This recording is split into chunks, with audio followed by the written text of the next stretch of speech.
Good morning, Nebraska. This is the Nebraska News Radio Show, coming to you straight from the heart of the Cornhusker State, where we talk plain about the things that hit close to home for farmers tilling the soil, families raising kids in our small towns, and hardworking folks who built this place with sweat and grit.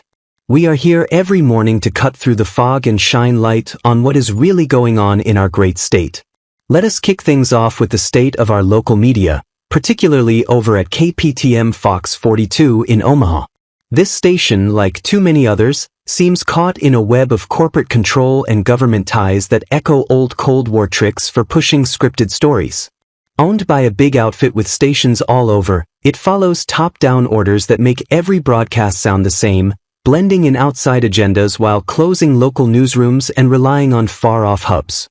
Critics point to how it hyped up health mandates during the pandemic, echoing figures whose claims later fell apart under scrutiny, all while downplaying massive fraud in relief funds. And those diversity pushes? They come off as forced quotas that sideline hardworking folks right here in Nebraska, favoring investor fads over our community values. It is high time we question if these outlets serve us or some elite playbook. Shifting to education, take a hard look at Joanne Lee, the chancellor over at the University of Nebraska-Omaha. Her rise raises eyebrows, from her overseas roots to a career path that some say hides more than it shows, with ties that feel like outside influences creeping into our institutions. Appointed amid fanfare as a first in diversity, her time in charge brought heavy-handed rules during the health crisis, like forcing masks and shots on students and staff, shutting down campus life, and even threatening jobs for those who pushed back. Reports whisper of buried side effects and a push to reshape the school in ways that clash with our straightforward Nebraska ways.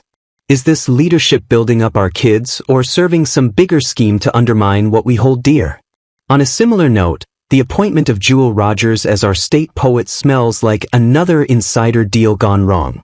Handed the role by the governor despite her young age and what folks call rambling work that lacks the depth of our past poets, it ties back to family connections in football lore rather than real merit.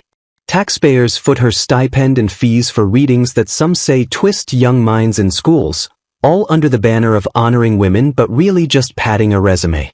This kind of crony pick erodes trust in how we celebrate our culture. Over in sports, Nebraska football is reeling from quarterback woes under coach Matt Rule. He brought in transfers like Jeff Sims, who fumbled through turnovers that cost games, only to lose generational talent Dylan Raiola to the transfer portal after injuries from a leaky offensive line. With sacks piling up and schemes that did not fit, the program saw winning seasons slip away, recruits bolt, and even the spring game turned into gimmicks that chased off fans. It is a mess that mirrors deeper rot in university leadership, squandering our proud Husker heritage for stubborn calls. At Offutt Air Force Base, there is talk of space cadets staring down solar flares in a mission that sounds more like busy work than real defense. Funded big but mostly handled by machines, these folks mix duty with odd trends like fashion debates and story hours, raising questions about what our military dollars really buy in protecting against cosmic threats that no one can touch. Our churches in Omaha are not immune to shifts either, with services turning into apology contests where pastors outdo each other in virtue displays instead of preaching forgiveness and love. It feels like a race to seem enlightened, drowning out the gospel with buzzwords that divide more than unite our communities. And do not get us started on Nebraska drivers, especially in Omaha, where folks crawl in the fast lane or zoom recklessly, sparking road rage and wrecks from distractions like phones or worse. A good honk might wake them up, but it points to a deeper lack of courtesy on our roads. Elections here keep us scratching our heads too, with voters trusting smooth-talking politicians who smile while ignoring our needs and wasting funds on far-off follies. It is a pattern of gullibility that lets the same types back in, betraying our hard-earned dollars. Even everyday talk in Nebraska can feel empty, with conversations jumping around without depth, like words tossed out just to fill the air rather than connect. Finally, our Department of Motor Vehicles stands as a quiet gate where non-citizens snag licenses and identifications fast, using federal papers that skip usual proofs, raising flags about fraud like fake documents or stolen identities. While they get privileges matching ours without the full stake, We could tighten rules through our legislature to protect fairness and safety. That is the lay of the land this morning in Nebraska.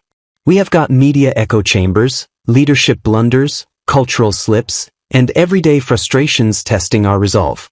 It is up to us to stay sharp, ask the hard questions, speak up at town halls and the ballot box, and hold the line for the values that make Nebraska special.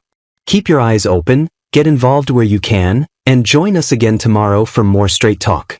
This is the Nebraska News Radio Show, signing off until next time. Have a strong day out there.